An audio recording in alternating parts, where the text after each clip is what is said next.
Welcome back to today's react. We're looking at the 6 most disturbing internet trends. Let's see what we got going on here. Angel of Death Challenge. On June 3rd, 2022. Isn't the Angel of Death doctors that kill their patients that are suffering? An 18-year-old teen tragically passed away after falling in front of a truck in Tangerang, Indonesia. However, what made this particular incident stand out among the dozens of traffic-related deaths on Indonesian roads every day was that this was not an accident. Instead, this was the result of one of the most disturbing internet trends that was sweeping the country during this time. It had actually started back in 2021, but exploded in popularity in mid-2022. The trend was called the Malaikat Maut Challenge, or the Angel of Death Challenge in English. It involved TikTokers, mainly teenagers, playing a game with oncoming traffic, particularly loaded trucks. Their goal was— Look, I'm not gonna lie to y'all. I'm not gonna lie to y'all when I say this, bro. I have done this. Look. I have done this before. Now, it's probably not to the extent that this guy in the video is going to say, but I've done something similar to this. You know what I'm saying? You get bored at the bus stop. So, you know what I'm saying? Was to run out onto a busy street in front of a truck, hope it stops before hitting them without flinching. Oh, okay. No. These kids are insane. These people are insane. Waiting? Nah, you're just playing with your life. Post the video of this stunt online. But completing this dangerous challenge successfully was a lot harder than many of its unfortunate participants realized. Most of them jumped onto the road as the truck got extremely close, giving the driver virtually no time to notice them and apply the brakes. But even when drivers had enough— It's the second time this alarm has made it onto one of these recordings, man. Time to see the kids performing these stunts, they still couldn't slow down in time to prevent tragedy. Trucks usually carry heavy cargo, and that weight doesn't stop on a dime. The heavier the load, like 4 or 5 times before a regular car would stop. Longer the braking distance, sometimes stretching dozens of meters even after the brakes are fully pressed. So by the time the drivers reacted, it was already too late. Not to mention the fact that this trend was also you can see how fast something is coming at you, bro. Like, bro, come on, man. Like, what I was doing, it was just stupid junk, right? Obviously, I wasn't just standing there, you know. It was like a quick little step out, you know what I'm saying? Like oh, like saying it's coming. Look, and jump right back out. It was, bro, the car was nowhere near me, you know what I'm saying? Nothing to this extent. And they're doing this in the place where, bro, nah. Putting the truck drivers at risk, both physically and psychologically. For one of these cases, involving a 14-year-old participating in this challenge, the driver fled the scene, likely out of fear of facing criminal charges. If he had instead stopped and cooperated— Bro, okay, obviously he did something wrong, and he could possibly lose his license over it, but if he had a dash cam, he would have been chilling. And since these kids are recording it, he's chilling, but I'm sure he didn't know that. He just thought he hit somebody, he wasn't paying attention, but— Jeez, fleeing the scene just makes it a whole lot worse. I mean, it's gonna get traced back to you eventually. It makes 0 sense to run away from the car with the license plate, all your info inside of it. It's just stupid, bro. The footage of the teenager's friends captured for TikTok would have proven his innocence. But by running away, he turned himself into a hit-and-run suspect, potentially jeopardizing his job and even his freedom, depending on the charges. That's how you know he wasn't actually paying attention. Like, he would, bro, if this guy was not paying attention, it happened, and then, you know what I'm saying, he sat there, this man would have caught the luckiest break of his life. But now that he ran away, he just hold himself, bro. That's tough. Following the incident in Tangerang, Indonesian police acted quickly to prevent further tragedies. They managed to stop 14 more kids from attempting the same dangerous stunt that very day and continued to monitor the city over the upcoming months. However, the attempts in Tangerang, Indonesia were only a small part of the global trend that cost several lives and left many others with life-altering injuries over the next year. Thankfully, TikTok eventually stepped in and removed all content related to the Angel of Death challenge. And since social media validation was the main reason participants took part in this dangerous trend, the platform's ban caused it to gradually fade into obscurity. Happy slapping. Happy slapping. On the 21st of January 2005, the Tez magazine in the UK reported on a new trend spreading rapidly across the country, something they referred to as happy slapping. Contrary to its name, however, the trend was anything but happy. What is this, like slap? No, in essence, it involved people, often young adults or teenagers, going up to a random person, slapping them, recording their shocked reaction, and then sharing that video with others. Personal camcorders and phones with cameras were becoming a lot more accessible. I think that's still, I wouldn't say a thing today, but I wouldn't be surprised if people were still doing this. Allowing the attackers to record their crime and share it as something funny. These happy slapping videos were shared all over the internet for the whole world to see. As for how this trend initially started, some reports from the time linked them to violent TV shows like Jackass and Dirty Sanchez. A big difference between these shows. When you see these things on the TV shows, they're not even real events. Like, legit, almost all of it is just staged, bro. Like, the people sign contracts, or it happened afterwards, and then they signed the contracts to have it released on the TV show if it was not even set up in the beginning, which most likely is not even the case. And the happy slapping videos, however, was that everyone on TV consented to enduring the pain on camera. The people filming happy slapping videos, on the other hand, usually targeted complete strangers and bystanders. What do you think is gonna happen afterwards, bro? Like, no matter what place you post this on, you're not getting money for it. You're gonna get like attention for what, a week, 2 weeks, depending on how bad the other person crashes out. You would have to have a channel that's monetized on YouTube or monetized on TikTok, IG, and all the X, Twitter, or whatever. You would have to have all that stuff before it's even like valid or profitable to you to even do this. I don't know why I pressed that. I meant to press the switch to this. For what they perceived as social clout. As a media expert from that time explained it, what we see the kids watching these shows doing is thinking, well, maybe I could stage my own scenes of pain and humiliation along these lines. Then with happy slapping, people are drawn in as random victims rather than the kind of voluntary performances we get in the shows that are being copied. I think happy slapping has become a shortcut in the eyes of the slappers to fame and notoriety among the people who see the images circulated on the web. This reminds me of like in school when because like when he panned over that guy's head, it just reminds me of like where people will slap the back of your neck after you got like a haircut or something. Or like that. Sent to them via their mobile phones. And while that was already bad enough on its own, things quickly took an even darker turn. As time went on, the recordings became increasingly violent, likely in an effort to outdo one another and stand out in the sea of dozens, if not hundreds of... It's crazy because this is considered like a disturbing trend, but I feel like people were doing this in school. They were legit doing this in school, videos. Bro. Things went from humiliating but physically harmless slaps to coordinated attacks resulting in permanent injuries. One of the worst cases of this happened on August 31st, 2009 in South London. A 67-year-old retired care worker named Ekram Haq left the mosque on church. Bro, you're bullying care workers, bro?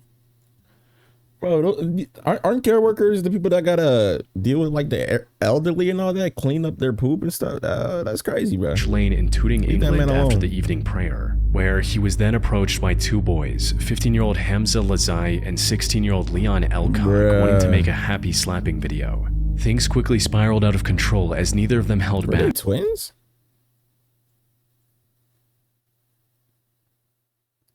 If they are like fraternal, nah. They got the same exact nose though. Wanting to make a happy slapping video. Things quickly spiraled out of control as neither of them held back, resulting in Ekram passing away a week later from a severe head injury he received. No. They had to punch him. They had to punch him. What do you mean pass away, bro? How, bro, you can, bro, they have slapping competitions and I don't know if any of those people died. But you're telling me these two kids slapped that man that hard that he had a brain injury to die later, bro? No, they had to beat him. There's no way. During the incident, the two were eventually identified and arrested after police reviewed CCTV footage from a nearby camera. Yeah, your life is guilty to over manslaughter. With, over with. And the thing is, bro, all of this for online points, bro. Like the amount of people who has gone to jail or sitting time in prison for pranks, bro. Like the guy who did the wall. I don't know if he's actually in prison or in jail or whatever for the The Walmart screaming dude who had backup screamers and all that. Come on, bro. With Leon receiving a 4.5-year sentence and Hamza sentenced to 3.5 years in prison. The happy slapping trend as a whole eventually faded away after the UK and the surrounding countries started treating it as a significant threat to public safety. With France even criminalizing it and giving it a punishment of up to 5 years in prison. 5 years, 75K fine?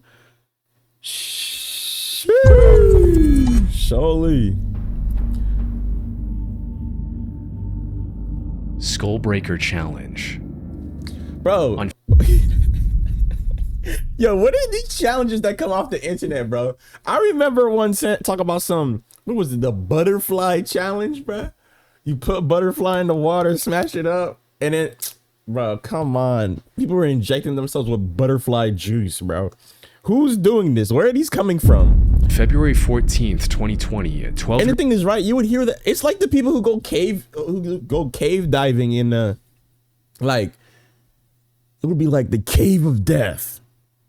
1,000 people died here. You enter, you never leave cave, and people will still enter that junk and try to find some extra new thing like that. Nobody else has ever done it before. It makes no sense. But a skull breaker challenge, bro? Why would you even want to try that? Parker Smith was invited by his friends to film what seemed like a harmless jumping contest with them. He agreed and on camera jumped the highest he could, but instead of landing safely on his feet, he fell backward and fractured his right arm. Oh, is this the thing where they like clip your legs while you're in the air? Oh my God. He was rushed to the hospital immediately and fortunately made a full recovery over the following weeks. However, what seemed like a simple accident turned out to be part of a disturbing internet trend his two friends were attempting to recreate. The so-called Skullbreaker Challenge required 3 people to stand in a line and somehow convince the person in the middle to jump. As soon as they did, the 2 on the outside swept the legs of the one in the middle who was usually unaware of what was about to happen. This caused them to fall backward, usually on their head, which is where the trend got its name. And it's crazy how obviously bad this is, bro.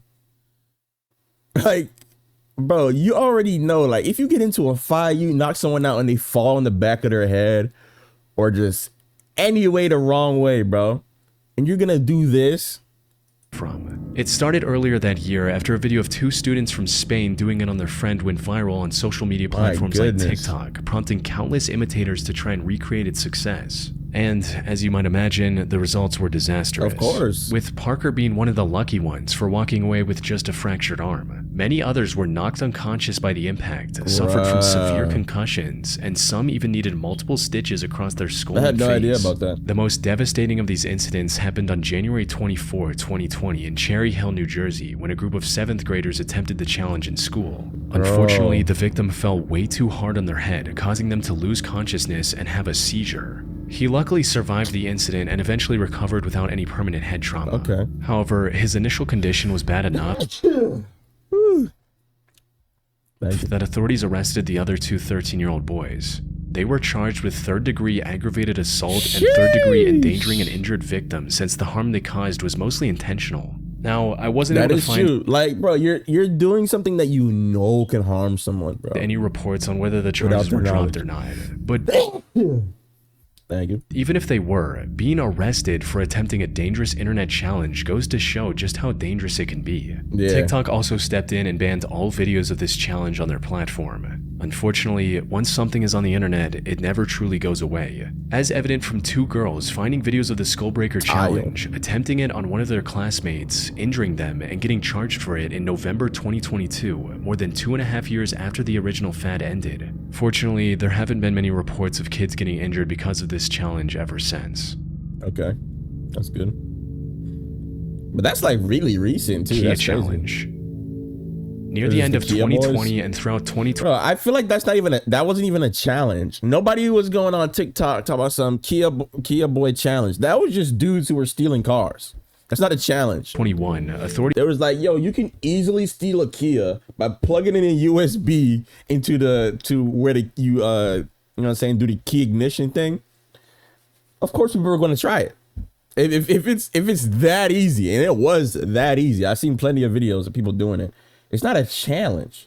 They're just stealing cars. and then going on joyrides. In Milwaukee, Wisconsin noticed a significant increase in car theft. What made this even stranger was the fact that the majority of these stolen vehicles were either from Kia or Hyundai, with theft of these particular cars doubling or even tripling in some areas compared to previous years. However, and it's crazy how long this stuff was happening, and people were still buying Kias. Bro, if I saw this, I would never buy a Kia again. Like, I don't even know, bro. And the thing is, there were, all they had to do was go to the dealer and then get it updated, and then it would have stopped the attacks from happening to their car. But people are so lazy that they never even did that.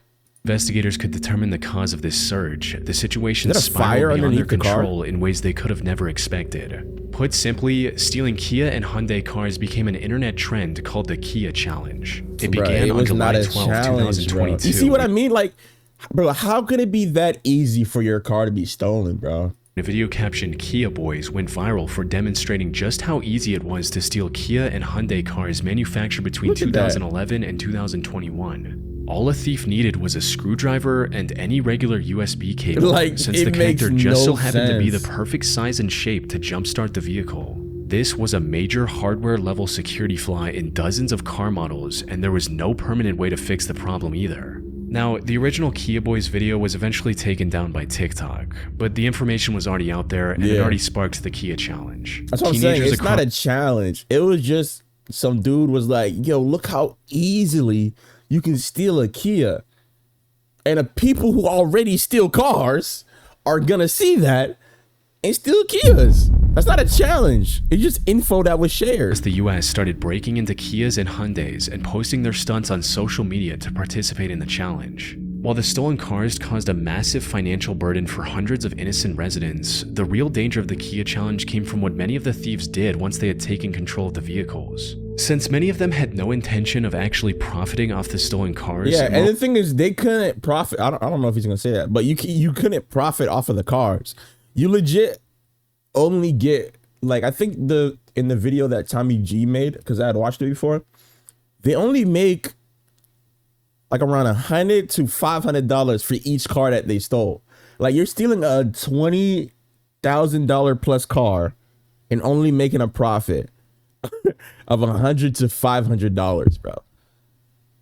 That jump made no sense. So most of them were legit just stealing the cars just to go speeding on the street, crash the car, and then just leave the car on the side of the road and then dip.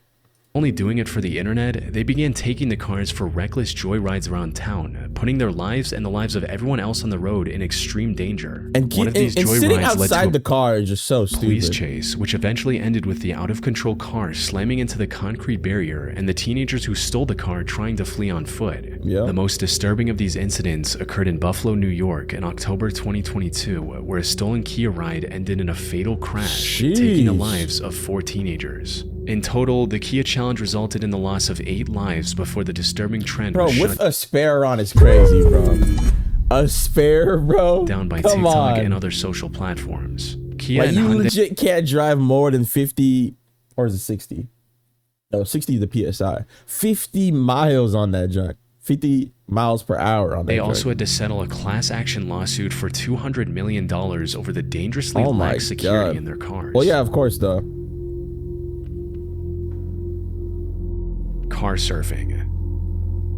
Car surfing, or riding on the outside of a car as if it were a surfboard, has existed as a trend. I mean, we legit reacted to a video of kids subway surfing not that long ago, so I wouldn't be surprised people do it on cars. Long before modern social media was even a thing. But on the highways, it started gaining popularity in the early 1990s, compelling teenagers and young adults to speed down the highway while precariously balancing themselves on top.